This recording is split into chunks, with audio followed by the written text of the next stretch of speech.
You know, when you serve other people first, your problems will not be annoying to others.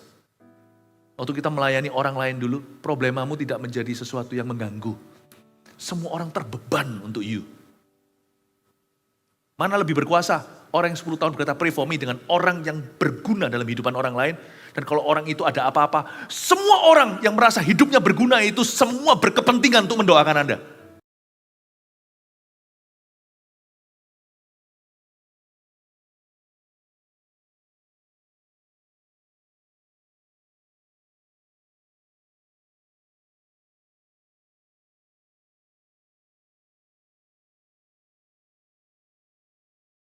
Langsung saja ke ibadah. Sekarang ini judulnya sangat-sangat berat seolah-olah. Yaitu, ya judulnya apa? Antikristus versus anak-anak Allah. Antikristus itu nggak seperti yang kita kira, karena yang sekarang hadir adalah rohnya. Jangan mereka-reka antikristus itu siapa. 666 666 itu tetanggaku, pastor. Orangnya itu jengkelin gitu ya. Atau 666 itu mungkin sekarang lagi perang Ukraina dan Rusia, itu pasti si Putin. Don't jump to conclusion yet, jangan cepat-cepat ambil kesimpulan. Yang perlu kita waspadai adalah erosi rohani pelan-pelan. Nah itu yang lebih bahaya. Musuh dalam selimut itu permulaan kemurtatan. Orang Kristen harus jaga apinya. Anak-anak Tuhan harus jaga vitalitas rohaninya, jaga hati dengan segala waspada. Di ibadah sebelumnya saya sampaikan bahwa Tuhan tuh gak terkejut loh dengan dosa-dosa kita. Tuhan tuh tahu potensi buruk kita. Demikian pula Tuhan dulu yang tahu potensi baik Anda dan saya. Sebelum kita sendiri menyadarinya, Tuhan itu sudah mati untuk kita. Kita itu sudah dipandang anak sebelum kita menganakkan diri kepadanya. Jadi hari ini segala sesuatu yang Anda nikmati kalau ada pemakaian Allah itu karena Tuhan udah percaya dulu dan ada orang dulu yang percaya kepadamu. Makanya itu kita harus jaga hidup ini berharga, hidup ini kasih karunia. Mari kita sekarang langsung aja ke ayat tadi, saya gak selesaikan di ibadah sebelumnya karena ayatnya panjang. Kita kembali di pasal yang kedua, ayat yang ke-13. Maaf, ayat yang ke-12. 1 Yohanes pasal yang kedua, mulai ayat 12. Aku menulis kepada kamu, kata Rasul Yohanes kepada kita. Hai anak-anak, sebab dosamu telah diampuni oleh karena namanya. Ini namanya bocah. Anak-anak rohani. Dosanya sudah diampuni. Simple ya. Jadi anak kecil usia rohani, ini gak tentu anak kecil beneran. Tugas kita itu hanya belajar untuk menghargai pengampunan. Saya itu bersyukur anak saya buat kesalahan, baik anak rohani maupun kandung. Bagaimana dia bisa tahu apa itu pengampunan kalau dia gak salah dulu. Saya gak ngomong begini berarti mari kita sama-sama berbuat salah secara sengaja, itu kebodohan. Tapi kalau kesalahan sudah terjadi, nasi jadi bubur, bersyukurlah untuk bubur itu. Jangan terus diungkit-ungkit kesalahan orang lain. Itu kebiasaan buruk dari sisi sang pengungkit atau yang mengungkitnya. Tapi kalau kesalahan sudah terjadi, syukuri. Bukan karena kesalahan itu sendiri. Syukuri kalau orang itu belajar. Syukuri kalau dia bertobat. Kalau kita sendiri salah, udah jangan hukum diri sendiri forever and ever, amin. Belajar move on dalam ketaatan. Jangan sampai nanti orang lain kita mudah ampuni, diri sendiri yang paling susah untuk mengampuninya. Salah loh, dirimu sendiri itu juga berharga. Engkau tidak memiliki dirimu sendiri. Kita nggak memiliki diri kita. Kita ini sudah dibeli. Saya tidak boleh membenci Philip Mantova, sekalipun saya sendiri adalah Philip itu. Karena saya bukan milikku sendiri. Saya sudah ditebus dengan darah yang mahal. Ada orang tertentu suka siksa dirinya, suka jatuhkan dirinya, kata-katanya pesimis tentang dirinya sendiri. Aku ini bodoh, memang aku ini melarat. Yang Anda hina bukan Anda, yang Anda hina adalah Tuhan yang membelimu. Barang rongsokan ini yang kau beli Tuhan. I'm thankful when someone ketika seseorang membuat kesalahan di rumah saya atau di rumah rohani. Dan saya bisa extend dan tunjukkan pengampunan itu apa. Pewahyuan anak kecil itu simple sih. Dia harus belajar untuk dikasih dan diterima apa adanya. Dari situlah mereka memperoleh gambar diri. Kalau ini bocah beneran, kalau ini anak sungguhan, anak kecil, dia juga harus belajar dari kesalahan. Anak rohani juga harus belajar dari kesalahan. Di level anak, pewahyuan terbesar adalah pengampunan bahwa dirinya diampuni dan diterima, dikasih apa adanya. Kebanyakan kita masih di usia kekanak-kanakan secara rohani. Tiap hari pergumulannya hanya itu melulu. Apakah aku diampuni ya?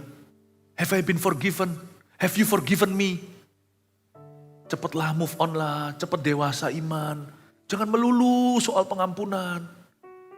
Yang kedua, aku menulis kepada kamu. Hai bapak-bapak, dilompat ini di bypass 1. Bapak-bapak dulu ya. Karena kamu telah mengenal dia yang ada dari mulanya.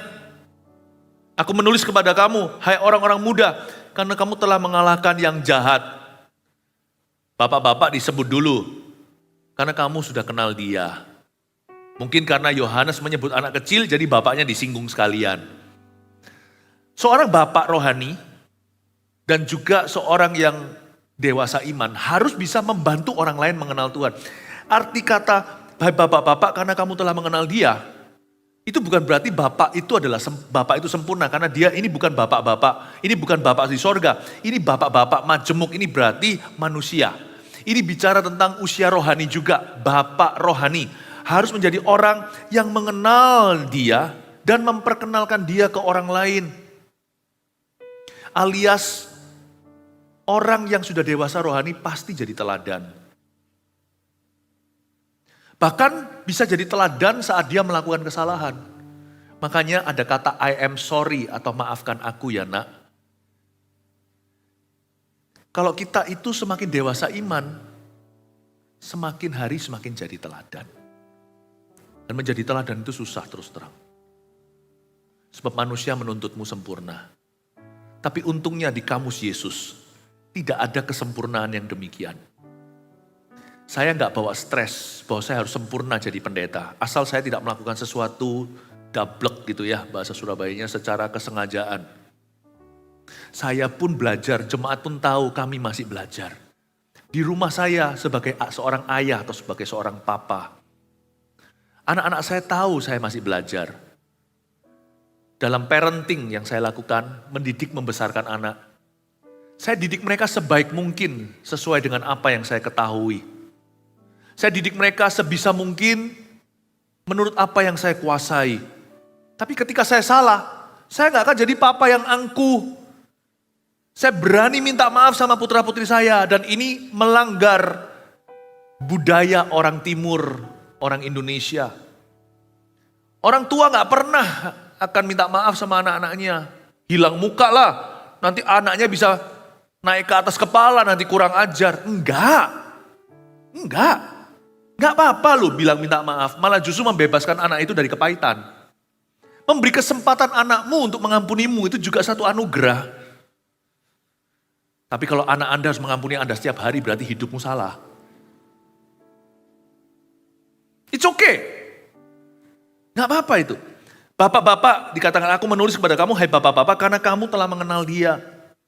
Ini proses Tuhan, mengenal itu gak sekali doang. Mengenal itu sebuah perjalanan. Enak kan? Contohnya hubungan kita, gembala jemaat. Saya sendiri bertumbuh dan membantu Anda bertumbuh. Dan ketika Anda bertumbuh, karena kami yang membuat Anda bertumbuh, Roh Kudus sih. Kami sendiri juga terus bertumbuh. Stop following leaders that don't grow up. Jangan ikuti pemimpin yang sudah tidak bertumbuh lagi atau stagnan. Kami ini loh juga masih bisa diberitahu sama tim, kasih masukan. Jadi kita harus mengikuti orang-orang atau pemimpin-pemimpin, termasuk di rumah ayah, ibunya, yang terus belajar. And if you know that you are still learning, kalau Anda tahu Anda masih belajar, jangan hukum diri sendiri terlalu berlebihan. You don't want to punish a learner. Tidak mau kita menghukum seorang yang masih belajar. Kalau saya salah, saya gentleman beritahu sama siapa yang saya salahi. Sorry ya nak, papa masih belajar. Sorry ya jemaat, gembalamu masih belajar. Misalnya begitu. Nah, kita move on sama-sama. Itu loh yang disebut bapak rohani. Ternyata kalau kita lihat dari standar ini, banyak ayah di rumah masih kekanak-kanakan. Orang tua itu ternyata nggak semuanya tua loh. Ini orang tuanya anak itu kalau dilihat, wah kasihan anak yang punya orang tua begitu. Jangan sampai anak-anak kecil, anak-anak muda di gereja kita punya orang tua gini. Makanya orang tua di gereja kita ini akan dididik dalam takut akan Allah.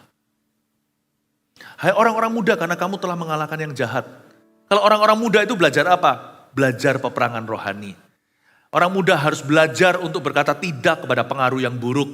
Ketika diajak teman-temannya, bullying terjadi, atau ketika mereka dihasut untuk berbuat dosa. Wah, dunianya youth.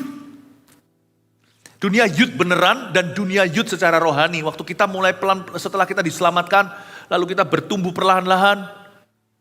Di usia rohani kita tertentu, gak peduli usia kita sesungguhnya berapa.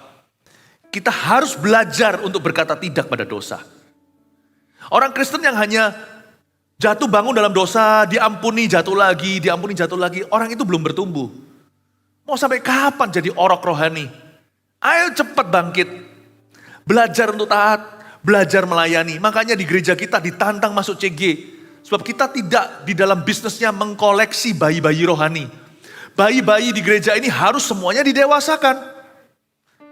Mulai masuk pelayanan, mulai terjadi gesekan. Biasa, gesekan itu peperangan rohani. Peperangan kita bukan melawan darah dan daging. Kalau ada seorang saudara seiman dalam pelayanan menggesek Anda, jangan tengking dia loh ya, dia bukan setan. Peperangan kita bukan melawan darah dan daging, tapi melawan roh jahat di udara. Pikiran-pikiran buruk itu loh, negatif, mau quit lah, mau bales lah, kepahitan sama orang lah, mau cabut lah, mau give up lah dari pelayanan. Itu yang harus kita lawan. Makanya kita nggak bisa hanya sekedar diampuni, kita harus belajar melayani. Nah kita baca lagi selanjutnya, nanti saya kasih poin-poinnya sederhana untuk Anda bisa tuliskan. Aku menulis pada kamu ayat 14, diulang lagi nih. Hai anak-anak, karena kamu mengenal Bapa. Aku menulis kepada kamu, hai bapak-bapak, karena kamu mengenal Dia yang ada dari mulanya. Aku menulis kepada kamu, hai orang-orang muda, karena kamu kuat dan firman Allah diam di dalam kamu. Dan kamu telah mengalahkan yang jahat. Diulang lagi ayat 14. Tapi kali ini dibalik, di ayat sebelumnya, aku menulis kepada kamu, hai Bapak, karena kamu telah mengenal Dia. Di ayat 14 dibalik, aku menulis kepada kamu, hai anak-anak, karena kamu mengenal Bapak. Apa sih maksudnya? Poin sederhana ya. Ini juga penting sekali masukan baik untuk program mendidik anak-anak di rumah kita. Termasuk usia rohani. Jadi ini pedang bermata dua.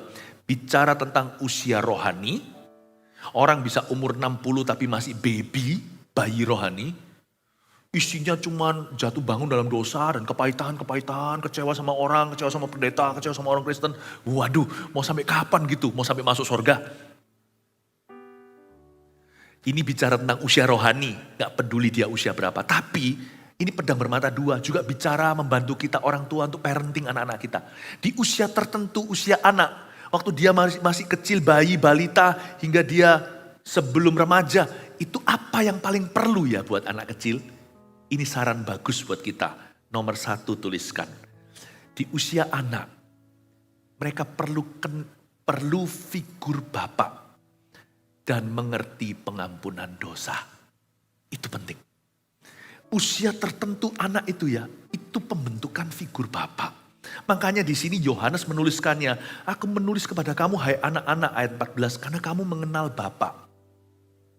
Waktu saya baru terima Tuhan umur 18 tahun. Hari-hari itu pewahyuan yang saya terima waktu baca firman, bahkan tanpa disengaja setiap khotbah saya dengar itu selalu bicara tentang figur ayah dalam hidup saya. Figur Bapa di sorga. Seolah-olah hati Bapak kembali kepada anak, hati anak kembali kepada Bapak.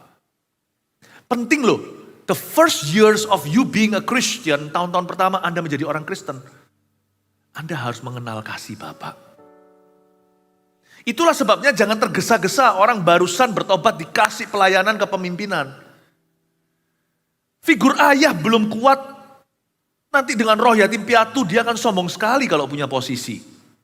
Makanya Tuhan ajarkan sama orang Kristen baru, jangan kasih terlebih dahulu tanggung jawab yang berlebihan. Jangan-jangan nanti dia masuk dalam pencobaan setan, yaitu kesombongan. The first few years, tahun-tahun pertama sebagai anak Tuhan, Belajar mengikut dulu. Belajar menyusuh. Belajar dididik, dikoreksi, ngambek, dikoreksi, ngamuk. Tapi habis itu kembali. Disitulah interaksi Bapak anak secara rohani. Sebenarnya Bapa di sorga sedang bekerja dalam diri orang itu. Anak kecil juga sama.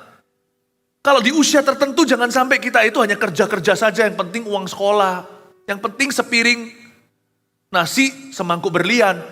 Dia butuh presence, kehadiran ayahnya. Dia butuh itu. Bukan hanya butuh presence atau hadiah. Makanya anak di usia tertentu ya sebelum dia masuk ke teen atau remaja umur 13 itu figur bapak luar biasa pentingnya. Tapi saya juga bicara ada kasih karunia bagi yang single parent jikalau ditinggal mati oleh ayahnya. Sang ibu memang bekerja lebih keras, tapi Tuhan pasti kirimkan figur-figur laki-laki yang sehat dan benar, angkelnya, omnya lah, atau opanya, kakeknya lah, atau hamba-hamba Tuhan tertentu, asal tidak jadi yang aneh-aneh ya. Pasti Tuhan kirimkan. Tuhan tuh tahu kebutuhan anak kecil dari 0 sampai 12 itu figur Bapak. Supaya kamu mengenal Bapak. Dan ini juga teguran buat semua ayah yang terlalu sibuk. Perhatikan anak-anakmu. What they need is not your money. Oh ya, kalau kita kasih mereka uang, mereka juga gak nolak kok. They may want your money, they don't need it so much. Mereka mungkin kalau kita kasih beli mereka PlayStation apa segalanya, mereka pasti happy. Tapi itu kan seperti narkoba. Kita buat mereka kecanduan supaya mereka lupa kebutuhan mereka. Kebutuhan mendasarnya anak-anak kita di rumah adalah perhatian. Dari ayat ini kita tahu, aku menulis kepada kamu, hai anak-anak. Karena kamu mengenal Bapa. Di ayat-ayat sebelumnya dikatakan, aku menulis kepada kamu, hai anak-anak. Sebab dosamu telah diampuni. Dan kalau mereka salah, tegur mereka, tapi diterima. Setelah Anda menghukum mereka, pastikan Anda mengasihi. Tunjukkan kepada mereka dua sisi, ketegasan, tapi kasih tanpa syarat. Anda tidak perlu kaya raya. Anak Anda beruntung kalau Anda lakukan firman ini. Karena mereka akan menjadi seorang insan yang penuh dan lengkap di dalam jiwa mereka. Dan itu yang money tidak bisa beli. Tahukah saya melihat orang-orang yang sekalipun notabene kaya raya, tapi yatim piatu di dalam hatinya. They're not happy. They only have, mereka hanya punya barang atau materi. Tapi hatinya itu kosong, bolong, pembuktian diri. Jor-joran dengan beradu hebat dengan teman-temannya. Padahal itu semuanya hanya karena mereka itu haus pengakuan papa.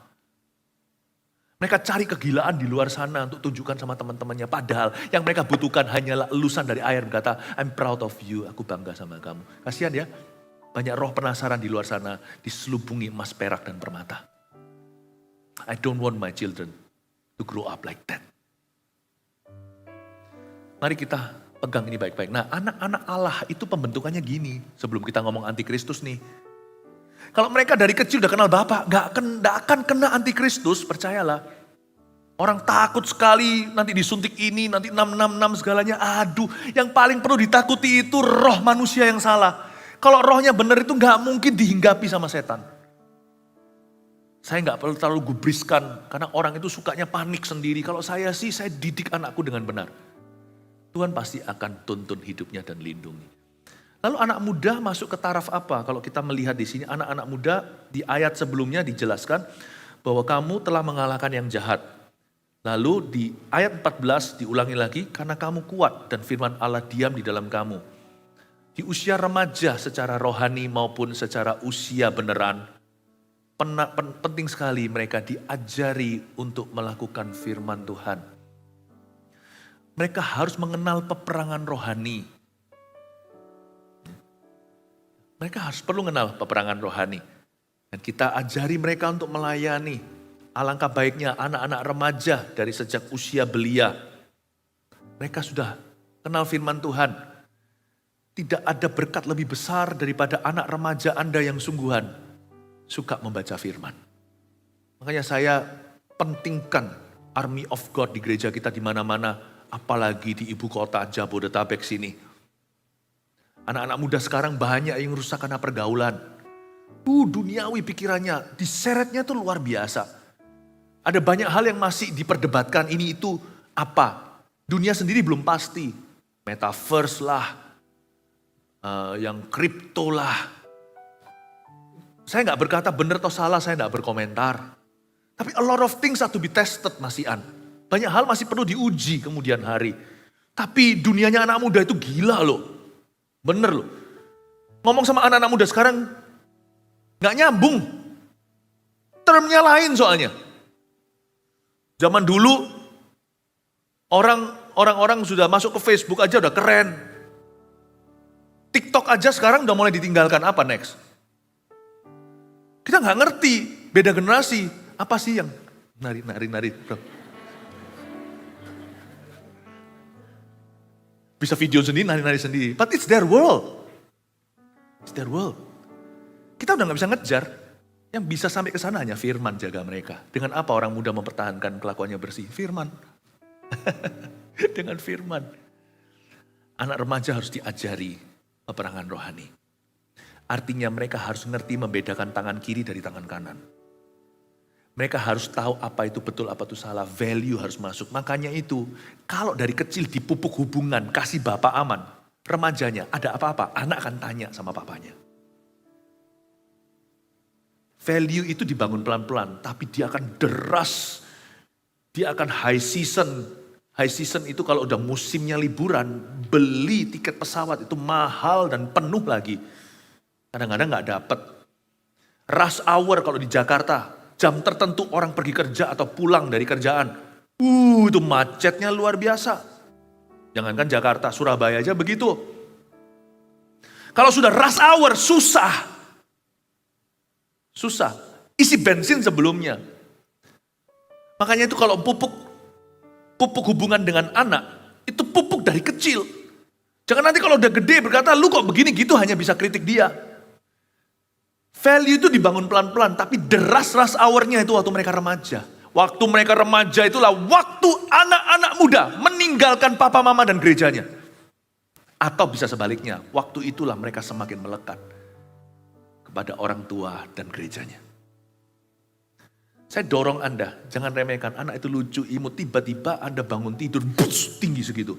Dan dia bertindak seolah-olah, I don't need you.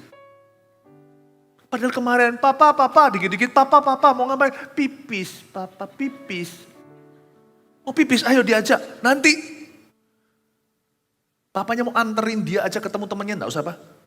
Aku naik taksi online sendiri. Papa stay out of my world. Berbahagialah orang tua yang memupuknya. Terus jalan tol, infrastruktur, komunikasi dan percaya. Waktu remaja itulah peperangan rohani sesungguhnya terjadi. Do you know that?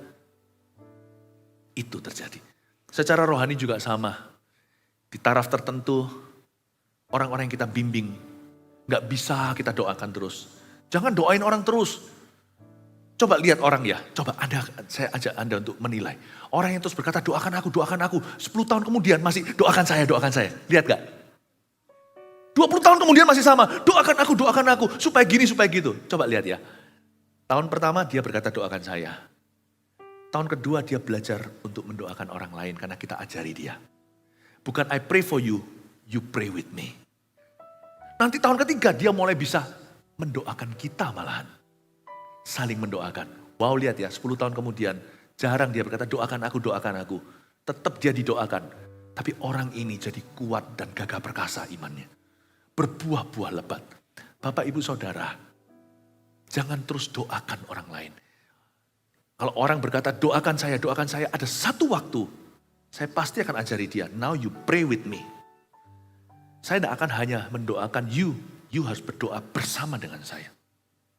Lalu habis itu kita doakan orang lain bersama-sama. Wah, orang itu harus maju dalam pelayanan. Tidak boleh jadi jemaat biasa. Kalau Anda bergereja hanya jadi jemaat doang, Anda sudah mati sebelum meninggal dunia. You're already dead spiritually. Makanya di gereja ini, nafas hidupnya ke arah mana jelas sekali. Setiap orang dientaskan. Kita mau kuras habis dari jemaat biasa, semua menjadi murid. Saya senang dengan programnya Pastor Fuji dan Pastor Lena. Terus bawa orang ke CG. Ayo setelah ini kamu harus pelan-pelan belajar untuk memperhatikan orang lain. Dari seorang simpatisan biasa menjadi seorang yang bisa mensponsori kerohanian orang lain. Kayak kalau kita ada satu acara TV gimana, mari kita berhenti sebentar setelah pesan-pesan sponsor ini. Itu ada yang sponsori, ada yang bayari acara itu di televisi. Anda bisa mensponsori orang lain untuk bertumbuh. Nggak hanya melulu tentang dirimu. Oh, saya bersyukur. Di CG ada yang namanya sponsor. Naik lagi ke atas, ada yang menjadi CGL. Menjadi leader, memimpin 7, 10 orang. Lalu jadi coach, jadi pelatih terhadap beberapa CG. I love it.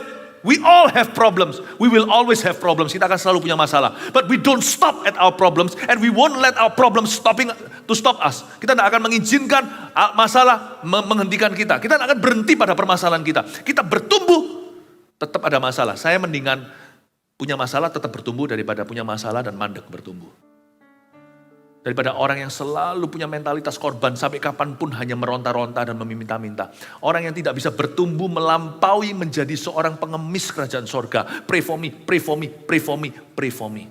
No. Sekali-kali for a change untuk perubahan, tanya pada orang yang mendoakan Anda. Buat suatu kejutan daripada waktu ulang tahunnya. Surprise, itu udah biasa. Buat kejutan pertumbuhan. Ngomong sama pastornya, misalnya sama Pastor Fuji. Pastor Fuji, wah ini lagi Pastor Fuji di hati mungkin udah ada alerginya. Enggak sih, Pastor Fuji enggak begitu. Tetapi misalnya, waktu datang udah biasa nih, tebakannya begini. Ini pasti tanya, pray for me ini, pray for me untuk itu. Dia tanya, Pastor Fuji, apa yang bisa saya turut doakan? Kaget. Pastor Fuji punya rahang langsung jatuh ke bawah 3 cm. Orang ini 7 tahun hanya pray for me. Sekarang berkata, how can I pray with you? Apa yang Pastor Fuji pikirkan? How can I pray for you? Wow. Buat suatu kejutan. Saya mending jadi orang yang gitu daripada yang doakan aku 10 tahun kemudian. Malah orang yang melayani itu malah akan didoakan. Saya sempat gak enak aja sesuatu, saya gak ngomong sama jemaat. Gak enak badan, yang doakan saya banyak sekali. You know, when you serve other people first, your problems will not be annoying to others. Waktu kita melayani orang lain dulu, problemamu tidak menjadi sesuatu yang mengganggu. Semua orang terbeban untuk you. Mana lebih berkuasa? Orang yang 10 tahun berkata pray for me dengan orang yang berguna dalam kehidupan orang lain. Dan kalau orang itu ada apa-apa, semua orang yang merasa hidupnya berguna itu semua berkepentingan untuk mendoakan Anda. Daripada pray for me, mendingan saya mulai remaja, tidak kanak-kanak rohani forever and ever, amin. Mendingan saya sharpen my gift, saya mempertajam karunia saya sehingga saya menjadi berguna bagi kerajaan sorga. Kalau saya buka mulut itu kualitas, doakan saya, boom, langsung semua berdoa. Daripada pray for me, everybody feels disturbed. Amin Bapak Ibu Saudara.